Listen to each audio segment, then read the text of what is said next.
Okay, but your letter mentioned a magic monkey paw? I really feel like you're burying the lead here, Mr. White said to his old friend, Sergeant Major Morris.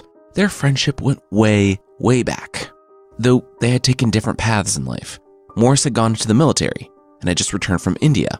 White had stayed in England, married, worked a factory job, and struggled to put food on the table. Sergeant Major Morris was successful, but alone. And White was poor, but he had a loving wife and a son that was his greatest source of pride. He had been writing his old friend, Morris, when the Sergeant Major mentioned that 1, he would be near White's house in England soon, and 2, he had a magic monkey paw. He stopped by on a rain-soaked night while White and his son were sitting around playing chess, and now he didn't want to talk about his magic monkey paw. Hey, I respect your wishes, buddy, old Mr. White said to his friend. On a completely unrelated note, have another whiskey. It took 2 pretty healthy pours of whiskey for Morris to lean in with a glint in his eye. All right, you want to hear about the magic monkey paw? He said. Only if you're comfortable talking about it, friend, Mr. White said as a smile spread across his face, though the answer was actually, oh my gosh, yes, it's a magic monkey paw. All right, Morris began. This is going to sound ridiculous, but it grants wishes. An old holy man made it to show that fate ruled people's lives, and people could only meddle with it to their own sorrow or something. We weren't paying attention and, had a magic monkey paw. So we started to put it to good use. We? Mr. White asked. He, his wife, and his son were all listening very intently now. Yeah, it was the first guy to use the paw. We never really talked about what he wished for, Sergeant Major Morris said. I'm hearing a lot of past tense here, White interjected. Well, of course. He died, continued Morris. His third wish was for death, which, don't know why, also didn't throw up any red flags for me. It really should have, though. Word to the wise, when a suspicious-looking holy man offers you a magical item and says it's cursed, you should probably believe him. This thing's been nothing but trouble for me. I got my 3 wishes, though now I kind of wish I hadn't. I think I'm just going to burn the thing, so it can't hurt anyone ever again. I wouldn't mind having a monkey paw, Mr. White said. His wife nodded. What? Sergeant Major Morris burst. Didn't you hear anything I said? No.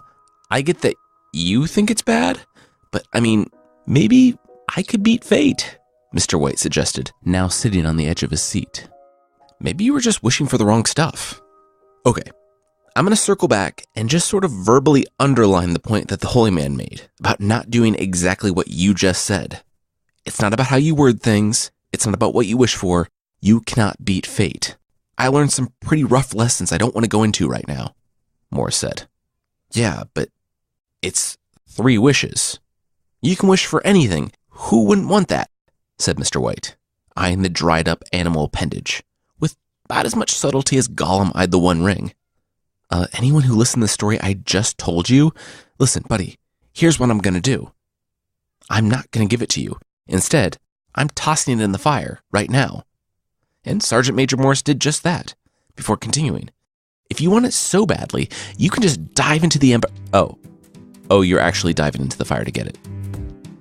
Fantastic.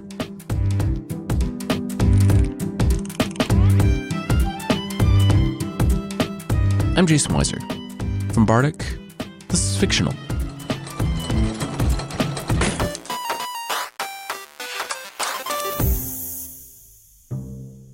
Mr. White raised the singed monkey paw above his head in triumph, his family smiling in its shadow.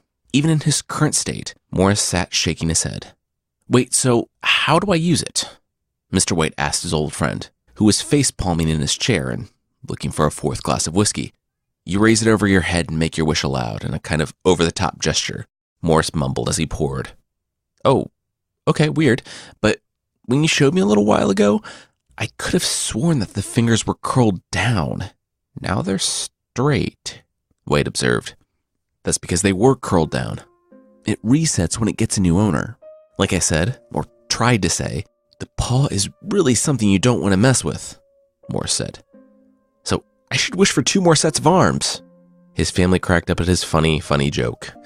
That Mr. White, he was such a great 19th century comedian. Okay, that's exactly what I meant when I said not to mess with it, Morris said. You have a cursed monkey's paw. Maybe treat it with a little bit of respect. The night wore on, and White and his family almost forgot about the monkey's paw.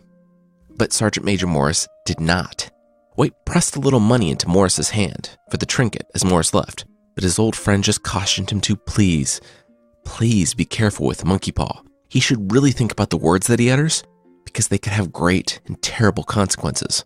Then, with a face awash in anxiety, Morris rushed off to catch the last train back into the city.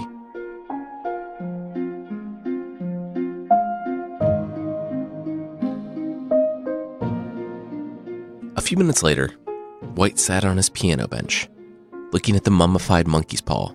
It was such a strange little thing. His son Herbert, a young man in his early 20s, came and patted him on the back, asking him what he was going to wish for. White chuckled. He and his son were close, and despite White struggling early in life, he was happy now. He was nearly retired, and his son was making his own way in the world just fine. White had married the love of his life, and had years and years with her. It all was pretty good. Well, first, very funny, White said. It's just a trinket. Though, it does make you think. I honestly can't think of a wish.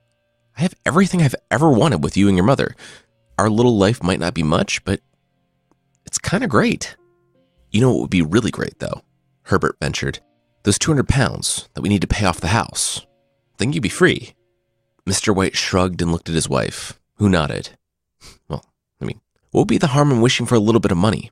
Mr. White added with a chuckle. Nothing greedy. Just a little something to speed up my retirement. All right, let's do this. And before we get to the wish, this was written in 1909. So with inflation and all that, 200 pounds sterling will be worth about 25,000 US dollars in today's money. So yeah, even though it's a necessity, it's still worth a good bit of money for this cash-strapped family.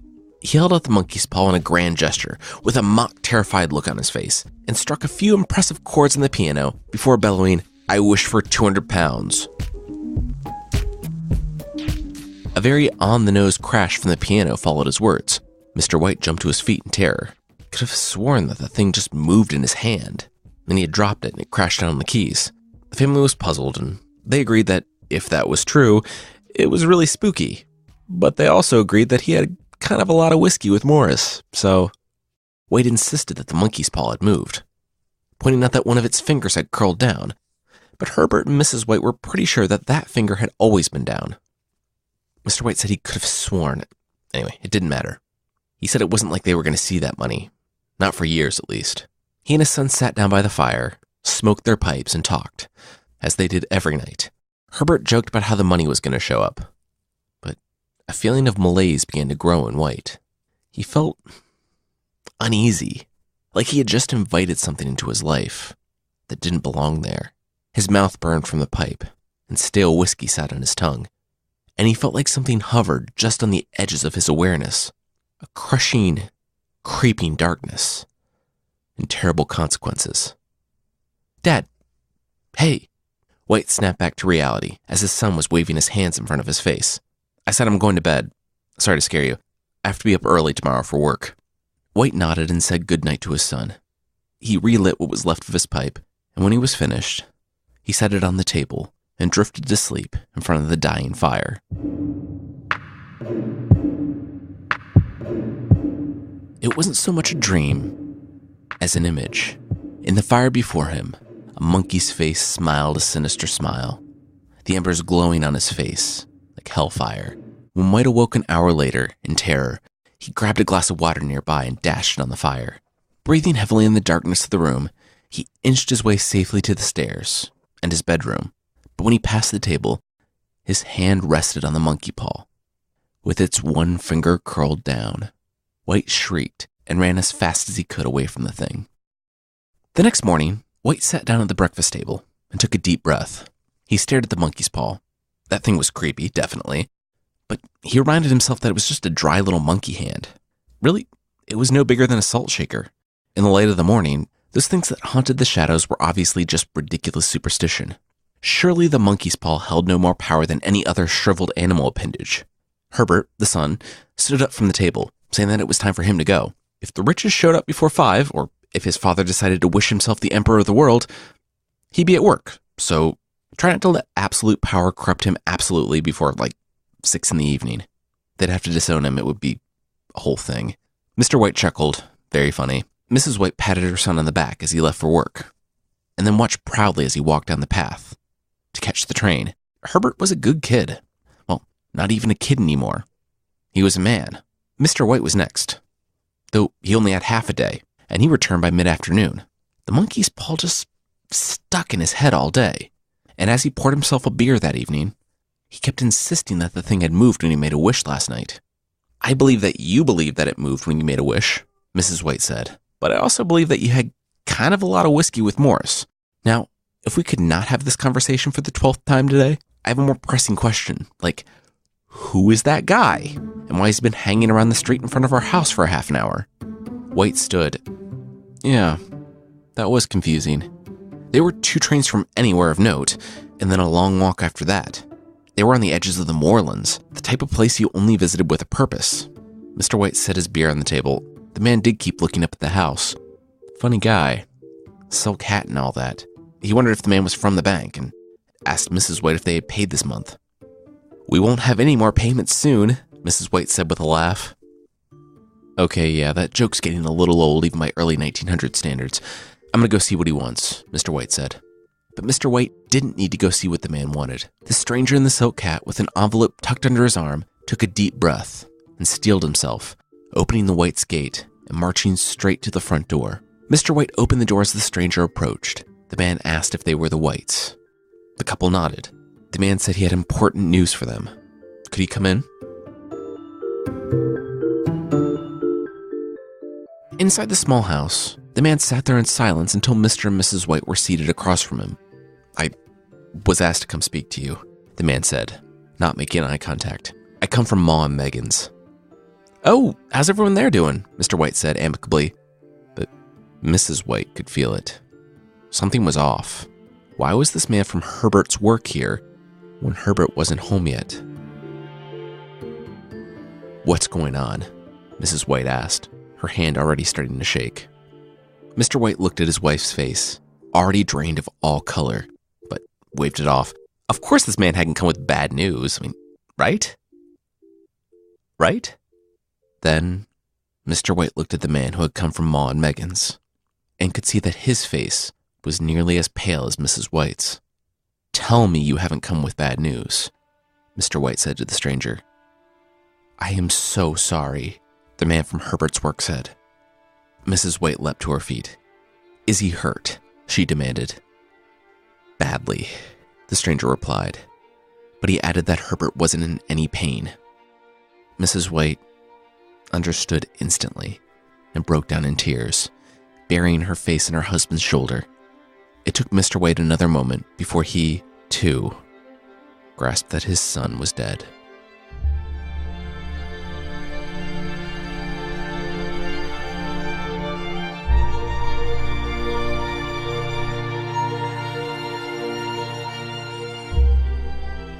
He held his wife as she sobbed, and he tried not to. He was caught in the machinery, the stranger said, not really helping. There was a long silence while the elderly couple held each other and tried to comprehend a world without Herbert, that he could be gone so suddenly. They were just playing chess together last night. He had joked with them that very morning. Now he was gone? The stranger had one more thing left to do on this trip. He brought out the envelope and cleared his throat.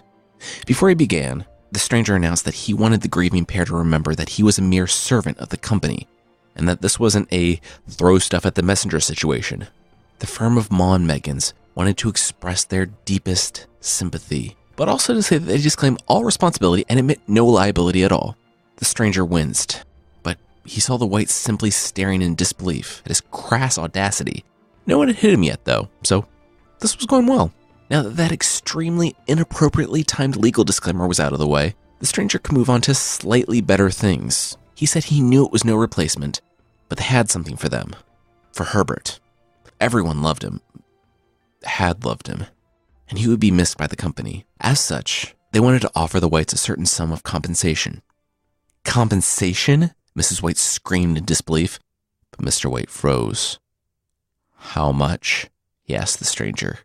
Not as much as your son deserved, the stranger continued, but it's a good sum. 200 pounds. A chill ran down Mr. White's spine. 200 pounds. 200 pounds. No. It couldn't be. It couldn't be the exact sum that he had wished for from the cursed monkey's paw. It couldn't come to him like this. His mouth was dry, and he tried to speak, but the words just wouldn't come. The room was spinning, too. He tried to put his hand on the table, but the table wasn't there anymore. Nothing was there. The darkness crept in from the edges of his vision, and as he lost consciousness, he saw the smiling, sinister simian face.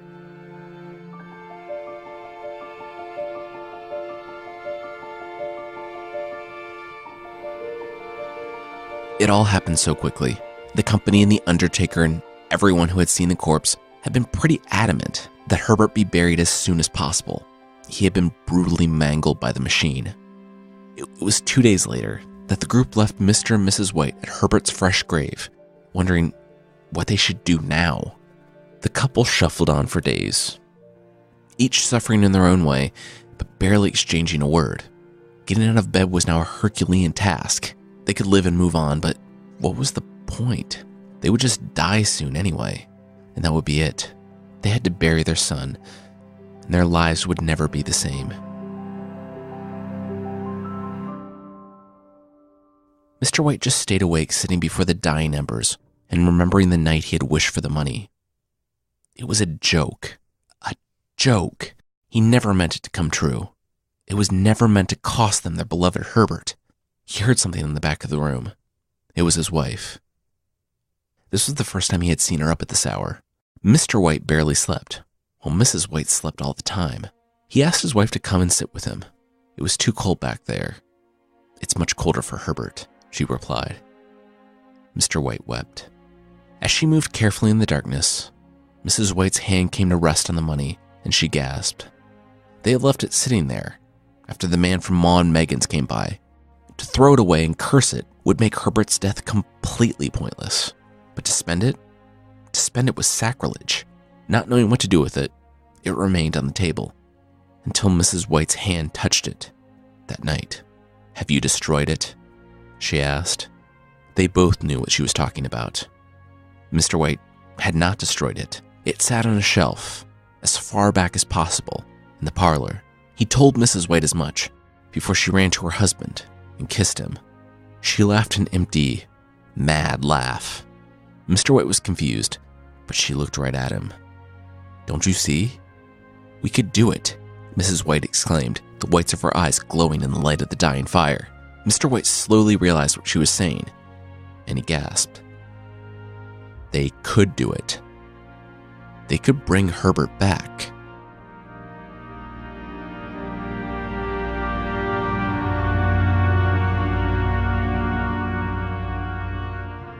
It was too much to bear, losing their child in the prime of his life for a mortgage payment, and all the while they were just sitting there with the answer. Yes, they could do it. They could bring Herbert back with the monkey's paw. But then, Mr. White had a change of heart. No, he said. What do you mean, no? Mrs. White returned. Our first wish was granted. Why not the second? That was a coincidence, Mr. White said, though neither of them believed it. Mr. White had gone over it too many times in his head. There was no way it was a coincidence. He had killed his son with a wish. He knew it. He felt it, and he would carry it with him for the rest of his life. You know it wasn't a coincidence. We killed him. We all did. But we can fix it. We can bring him back, said Mrs. White, her eyes wide and fierce. No, it's not right. It's too dangerous, Mr. White said. Not right? It's not right that he died in the first place. Now the thing that brought it about can restore him to us. Then we can destroy it. Are you really so cold that you don't miss him? Did you want our son to die? Mr. White couldn't contain it. He missed his son more than he ever thought possible. There was a big, painful hole in their lives, and things would never be the same. It was dark in the room, so Mr. White couldn't see the smile that spread across his wife's face. She was holding out the monkey's paw. "If you really, truly miss him, then wish," Mrs. White said calmly. "No," Mr. White said, trailing off. "It's not right." "Wish," Mrs. White said, and pressed it into his hand. The thought of seeing Herbert once again was too wonderful. It was a bright spot in the darkness that had been his life for the past weeks. Maybe everything could be okay again. Maybe they could be a family once more. "I wish my son alive again," Mr. White said, before slumping onto his chair. There was no mistaking it this time. Another finger on the monkey paw had curled down. He trembled and wept. His son would be returned to him, but he would be brought back from the dead with magic. This was dark stuff, and he didn't know what his son would be like, how that would change someone. He shuddered at what he had just done, but then nothing happened. With every passing minute, Mr. White felt lighter and lighter. He supposed he had wished for too much. Even the monkey's paw had limits, it seemed. He was still mourning his son, but as terrible as it felt, it was natural. He wasn't bending the laws of God and man to alleviate his temporary pain. Mr. White left the monkey's paw on the floor and shuffled off to bed. A half hour later, his wife joined him. She laid next to him, and he held her. They had tried all they could, but still, their son was gone. Then, they heard a knock. "What was that?" Mrs. White asked and shot up. Mr. White didn't answer. His heart sank. "It's Herbert!" she cried, leaping from the bed and running from the room. Mr. White heard a crash, and Mrs. White cursing to herself about blowing out the lamps. She screamed to the door and to Herbert that she'd be right there. Mr. White couldn't take it any longer and finally leapt from bed, too. He found his wife fumbling around in the darkness, trying to find the door to unlock it. "I forgot that we buried him 2 miles away," Mrs. White exclaimed. "Of course it would take him a while to get here, especially without the trains running." She yelled again to Herbert that they'd be right there. The knocking turned to a pounding, which was odd. Herbert had never done that sort of thing before when he was alive. He was always such a polite and considerate man. Mrs. White yelled for her son to hold on. She just needed to find the lock from behind the closed door. And then she turned to Mr. White. "Why are you not helping me? Our son is outside, in the cold." The door was shuddering on its hinges as the pounding became more and more intense. It shook dust that had been there for ages. Something wasn't right. Mr. White heard a gurgling and a shuffling on the other side of the door as his wife found the lock and then tried to open it between Herbert's pounding. It hit him, and as the color drained from Mr. White's face, he yelled for his wife to stop. "That's not our son," he shouted, but Mrs. White wasn't listening. She almost had the door open. Mr. White realized in horror that he had wished his son alive, but not healed. Their son had been pulled into a machine and mangled beyond recognition. Whatever was on the other side of that door wasn't their son as they had known him, but something twisted and monstrous, in indescribable pain, but unable to die. He tried to pull his wife away from the door, but she elbowed him back. That's when he remembered what he had left on the floor, the monkey's paw. He dove to it and held it in his hand. He had a moment of hesitation, but Mr. White made his final wish. A moment later, Mrs. White was able to get the door open. Herbert had stopped pounding long enough to relieve the strain on the lock. She flung it open to see nothing but a wide and empty road dotted with lamps, weaving through the landscape back to town. Nothing but a quiet and deserted road. Inside the house, the monkey's paw thudded to the floor, its third finger curled down. Mr. White had gotten his wish.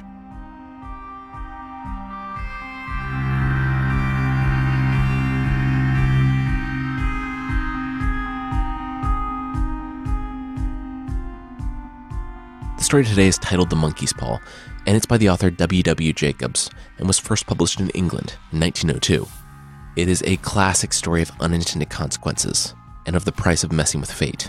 I posted it on the website on fictional.fm if you want to read this story in its entirety. Also, I won't do this every time, but if you like the show today, I ask that you please leave a review on Apple Podcasts. It's incredibly helpful for a show early on. It helps more people find us. So if you have time and the inclination, you can find the show there at apple.fictional.fm. And now it's time for the best of the worst. This is a segment of the show where I'll profile a villain from fiction. It'll likely have nothing to do with the main story, like today, where we're going to talk about Kite Man, a Batman villain. Kite Man, well, he's like Batman, but with kites. If it sounds like a bad idea to base your whole criminal identity on a children's toy that only flies like 30% of the time, well, that's Kite Man. He was taken seriously his first time out in 1960, when he actually got the kite-related drop on Batman, knocking out the Dark Knight and taking him captive. Batman used the wool from his socks and the wallpaper in the room to, of course, make a bat kite, which he used to fly from his barred window. Neither Kite Man nor his goons that he sprung from prison, riding a kite, saw the bat kite, but Robin did and came to Batman's aid. They used a strobe light kite and net kite to subdue Kite Man's thugs. Despite being Kite Man, with a kite symbol on his chest, Kite Man's mode of transportation is a hang glider. He took off in that from his cliffside home, but Batman rode down on a decorative dragon kite and kicked him in the face.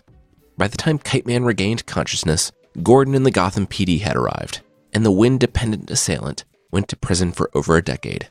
A heavily sideburdened Batman faced off with Kite Man again in the 70s. This is just a stupid annoyance of mine, but Kite Man in the 70s, once again, used his hang glider, and not only had remote-controlled kites, but every kite in the issue is just free-floating in the air, without a string. I looked it up, and by definition, a kite has to be tethered to something to be considered a kite, and also to fly. That's how kites work. So there's only one kite present in the 1970s version of Kite Man. It's flown by a kid at the end, while Batman muses aloud why some men never grow up. Yes, the guy dressed as a bat, whose life is defined by a childhood tragedy, is making fun of the, if you think about it, only slightly less ridiculous Kite Man. I should say that, while I'm being snarky, I am a massive Batman fan. If you think about it even a little, it's kind of ridiculous, but still, I love Batman.